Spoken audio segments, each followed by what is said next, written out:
The film also explores fear. So, basically being stuck in space, drifting until your death, utterly alone in a quiet vacuum with absolutely zero sound, pretty much has to be one of the most terrifying ordeals that a person can endure and go through. And I really feel like Gravity got you inside that experience and the closest you could get to something like that without actually being in space. I think another thing that the movie does is it poses a question, like what do people, or what do we do, as people in the face of harshness and cruelty? And I think that there's kind of an analogy made between, like I was saying before, just like the harsh, relentless, like expanse of space and sort of the harsh things that can happen in our lives. So I mentioned already that Stone's daughter died when she was 4. So Stone tells Kowalski earlier on in the movie that she basically just shut off after that happened. She turned inward. She basically goes to work every day. She listens to the radio on the way home, any station as long as nobody's talking. She wakes up the next day, she listens to the radio on the way home, like wash, rinse, repeat. Like basically she wasn't living. Like she was basically passively going through the motions of her life, due to the death of her daughter. And I kind of think that is set up as an analogy, just to, like I said, sort of the harshness and cruelties that you can experience in space, that, like I said, there is no oxygen and there is no sound. And that she just goes through all of these life-threatening situations, one after the other after the other. Like her tether, she was tethered to Kowalski at one point and it broke.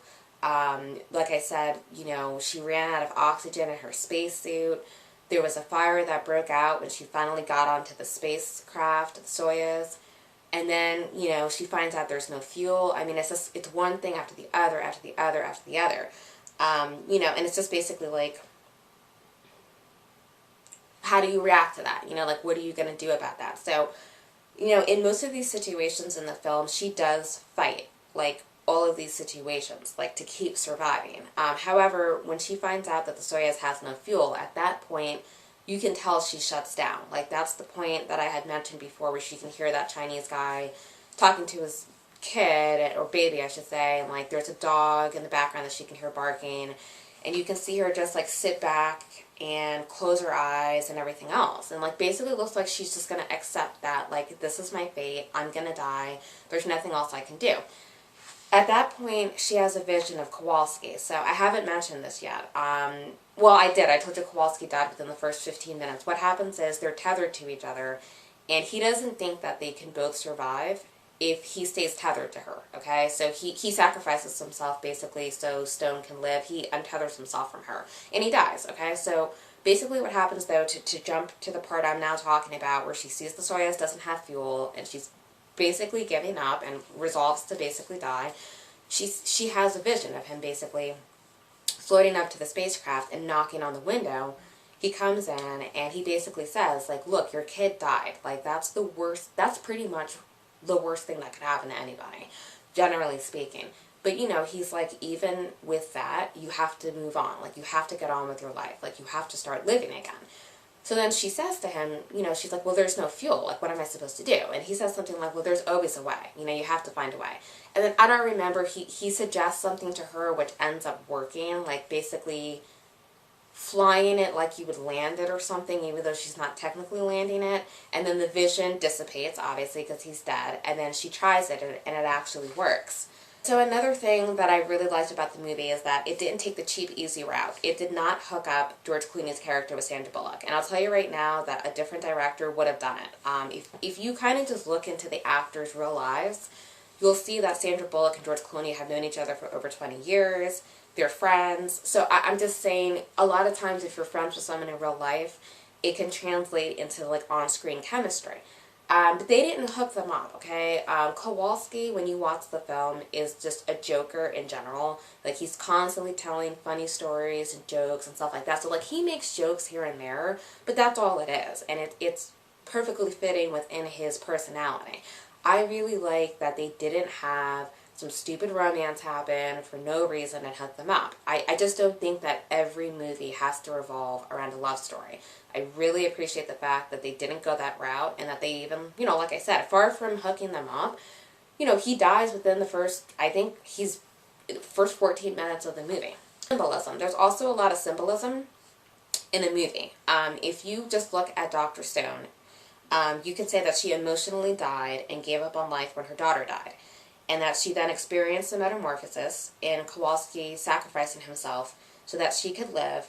She fights through one terrifying life-endangering situation after another, and that when she agrees to start really living her life again, like I said, the part where she sees the vision of him, she figures out how to get the Soyuz to the Chinese spacecraft, and then she basically flies that spacecraft into Earth's, orbit or whatever, and lands on Earth, and she survives everything.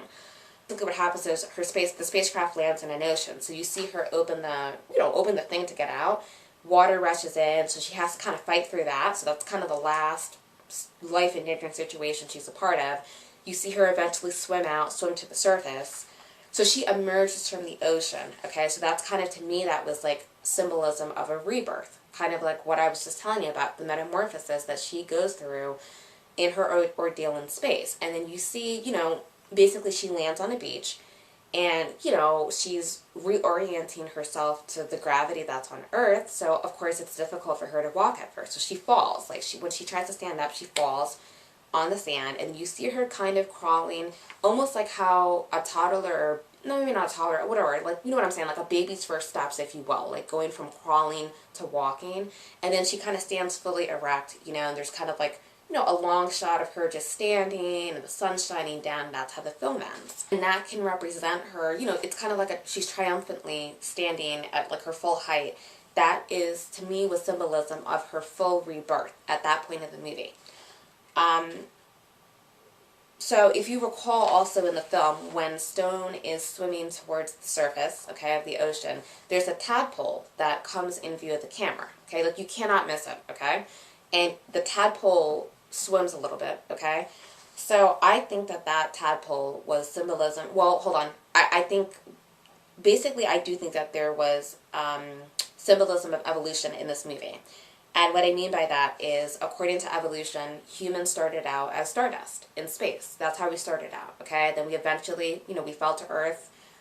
We evolved into microorganisms, like amoebas and stuff like that, and then basically evolved into amphibians, like so the tadpole's representing that.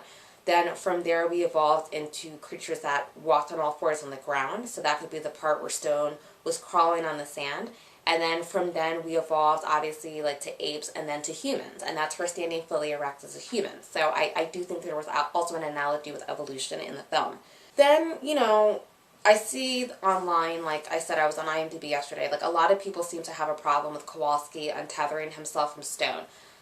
I don't know the science, okay? All I can tell you is people are saying that it's factually inaccurate, the reason he gives her in the film for untethering himself, and that they both basically could have survived and got it onto the Soyuz.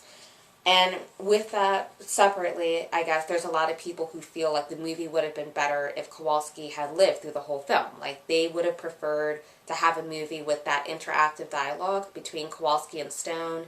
Like I said, he did joke around a lot, so there would have been more comedic relief. I can't disagree with that more, okay?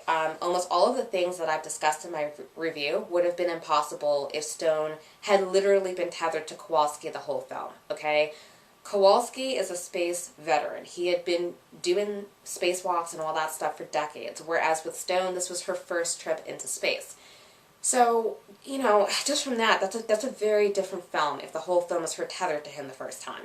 He would have basically taken the lead in everything, understandably. It's also, obviously, a lot scarier and lonelier to be in the expanse of space utterly by yourself and staring down your own death and dying alone. That would have been a totally different thing if Stone had shared that entire experience with Kowalski. All of the dialogue also, as people who are complaining about this, it would have been interactive. Like, it would have been the two of them talking the whole movie. Like, that's a completely different film. With this movie, it's like I said, it's more a meditation, I don't think that, I just think it would have been so different because, facing a life-threatening situation by yourself and facing it with another person are so different. So her reactions would have been different. I would not have liked that version of the movie. I wouldn't have. okay? It just would not have been the same. So I'm just throwing that out there because that's something I've seen online a lot. So basically my final rating for the film is 4.5 out of 5 stars. I loved it, you know, and I think that Sandra Bullock should get the Oscar for Best Actress for it. I think if nothing else, she'll be nominated. The director did an amazing job. The special effects were out of this world. I mean, I actually want to see it in 3D, and I am not a 3D fan. I hate 3D for the most part.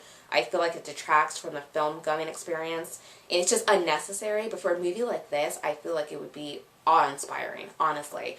I just feel like it was so realistic. And I know, you know, guys, IMDb trolls are out in full force on the forums of this movie, just fact-checking every little thing in the movie, talking about how it wasn't possible. You know, I can suspend disbelief to enjoy a fucking movie, okay? I didn't go into Gravity to see a documentary. I went in to see a movie, okay? I went in to see a drama, so I'm not bothered by sciencey things that don't add up, okay? Like, I don't even know that much about physics. I'm just saying, like, it looked realistic to me. Like, it really looked like they were out in space. And the shots of Earth, I thought, were unbelievable. So, let me know what you guys think of my review in the comments below. If you've seen Gravity, let me know your thoughts on it and what you would rate it. If you don't want to see it, you can tell me why as well. And I'll see you in maybe next video. Bye!